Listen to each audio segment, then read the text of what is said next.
28 फरवरी को अमेरिका और इसराइल ने ईरान के खिलाफ मुश्तरका पेशगी फिजाई कार्रवाई शुरू की, जिसमें ईरानी फौजी तंसीबात और आला क़यादत को निशाना बनाया गया। इस कार्रवाई में ईरान के सुप्रीम लीडर आयतुल्लाह खामनाई समेत दर्जनों आला फौजी अफसरान शहीद हुए। इब्तदाई अंदाजों के मुताबिक इस हमले का मकसद ईरान की क़यादत को खत्म करके जल्द हुकूमत की तब्दीली लाना था। ताहम जंग के इब्तदाई 4 दिन में ईरान ने सख्त और मुनज़्ज़म जवाबी हमले करके सूरत हाल को बदल दिया है। ऐसी सूरत हाल में साबिक भारतीय कर्नल राजीव अग्रवाल ने ईरान जंग पर अपने तज्ज़िये में कहा कि ईरान ने बड़ी तादाद में बैलिस्टिक मिसाइल और ड्रोन इस्तेमाल करते हुए खित्ते में अमरीकी और इसराइली अहदाफ को निशाना बनाया है, जिससे दिफाई निज़ाम पर शदीद दबाव पड़ गया है। भारतीय मीडिया NDTV पर शाया होने वाले अपने तज्ज़िये में उन्होंने कहा कि इस जंग में हथियारों की लागत भी एक अहम उनसर बन चुकी है। अमरीकी पैट्रियट और कोमाहार्ट मिसाइल की कीमत तकरीबन 10 से 30 लाख डॉलर फी मिसाइल है, जबकि ईरानी बैलिस्टिक मिसाइल की कीमत तकरीबन 8 लाख से 10 लाख डॉलर बताई जाती है। इसी तरह अमरीकी MQ-9 रीपर ड्रोन की कीमत तकरीबन 3 करोड़ डॉलर है, जबकि ईरान का शाहिद ड्रोन सिर्फ 30 से 50 हजार डॉलर में तैयार हो जाता है।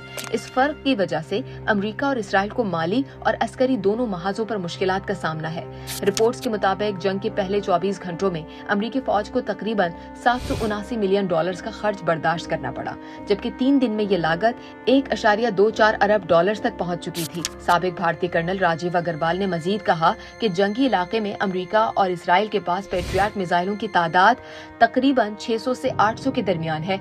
आने वाले मिसाइल को रोकने के लिए 4 से 6 इंटरसेप्टर मिसाइल दागे जाते हैं। अब तक तकरीबन 150 से 200 मिसाइल इस्तेमाल किए जा चुके हैं। उन्होंने कहा कि अगर यही सूरत हाल बरकरार रही तो अगले 4 से 7 दिन में दिफाई मिसाइलों की कमी पैदा होने का खदशा है। दूसरी जानिब बैनुल-अक़वामी मीडिया रिपोर्ट्स में दावा किया जा रहा है कि अमेरिका, जापान और जनूबी कोरिया से इजाफी पेट्रियट मिसाइल मुंतकिल करने पर गौर कर रहा है।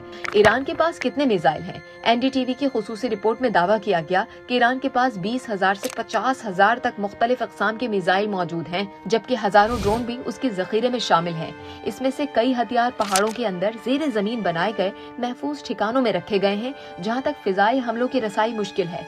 इसी हिकमत अमली के तहत ईरान मुसलसल मिसाइल और ड्रोन हमले करके अमरीकी और इसराइली दिफाई निजाम को मसरूफ रखना चाहता है। राजीव अग्रवाल के मुताबिक ये जंग अमरीका के सदर डोनाल्ड ट्रंप और इसराइली वजीर आज़म बिन्यामिन नेतन्याहू दोनों के लिए सियासी तौर पर अहम समझी जा रही है।